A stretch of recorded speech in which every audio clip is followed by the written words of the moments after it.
How do you share the gospel to people who believe in Hindu tradition or do yoga and meditation? Well, first of all, you send the Holy Spirit ahead of you. Okay. So you just love them and you're kind to them and you reflect Jesus. You show the love of Christ to them, you know, and just love them through this. And then what you do is you go to my website, AnnamarieStrawhand.com, and you get my Holy Spirit prayer. And you say, Holy Spirit, you see this person over here? They're deceived. So I ask you, Holy Spirit, my helper, that you would go ahead of me and you would go to them and you would begin to reveal Jesus Christ to them. You would begin to reveal truth to them. And I even ask if King Jesus would encounter them in a dream. Right? So you can go into your prayer closet and lift up their name and pray those prayers. Ask the Holy Spirit, your helper, to go ahead of you, right? And reveal Christ to them. He can even reveal them to Jesus to them in a dream, right? Because the Holy Spirit can do a lot more in one day with that person that would take you weeks and months, right? He's your helper. He goes ahead of you. He does the heavy lifting. He's like the bulldozer that moves all that rocks and trees and stuff out of the way. So, Angelica, go to my website, AnnamarieStrawhand.com, get that prayer, how to send the Holy Spirit.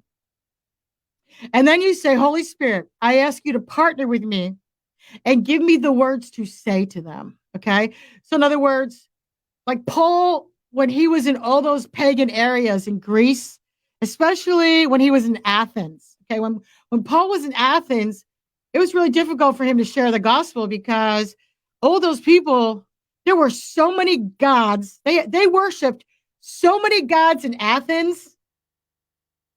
They actually had an unknown God. They had so many gods in Athens that they actually had an unknown God. They were actually worshiping an unknown God. And, Paul was trying to share the gospel, and it just seemed like, okay, these people aren't getting it right. They're still worshiping their gods. So he went before the Holy Spirit, and he asked the Holy Spirit to give him wisdom on how to share the gospel with these people, give them the words, and the Holy Spirit gave him a strategy, a witty strategy.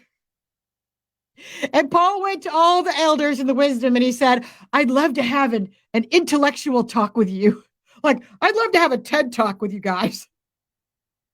I'd love to have an intellectual talk with all of you. So he got all the elders and, all those people. And because they were very intrigued by him. They were very intrigued by Paul, they're very intellectual people. Like, oh, this guy is saying something new. Oh, they're very they thought he was like this intellectual, they're all about it. So Paul went and had this talk with him.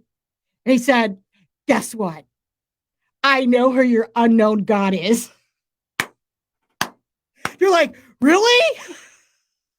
I just love it. To me, that's the Holy Spirit, right? He gave Paul a brilliant strategy. I was so brilliant, right? He gave him the exact words to say. They had so many gods in Athens. They were like, hey, well, let's have this unknown one. So Paul's like, how do I get through these people? And he took time with the Holy Spirit and he waited for the Holy Spirit to give him a plan.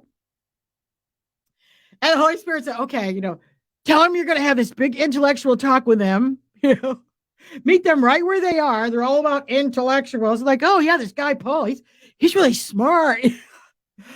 Oh, he's pretty cool. Let's have an intellectual talk with, TED talk. Right.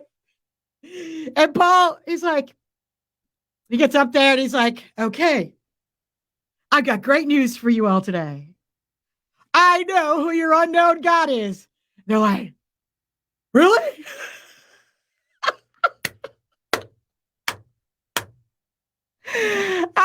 And that was the Holy Spirit going ahead of Paul, making the way, giving him revelation, giving him a strategy, right? It says in Proverbs that I, the Lord, will give you witty ideas and inventions, right? He'll give you the words to say, and he'll use humor. Right?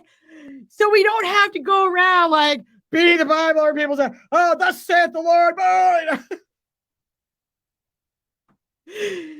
I mean, Paul asked the Holy Spirit for a strategy, and it was witty and it was smart. I mean, the Holy Spirit is so brilliant. He is so brilliant. And he's the best marketing director for the gospel. And he will give you, we're going about the Father's business, right? We're going about the Father's business. And I mean, if I was Paul, I would have been like, okay, Lord, now what? Now what? But see, when you're really partnered with the Holy Spirit and you're really operating with the Holy Spirit, he will download these words to you, these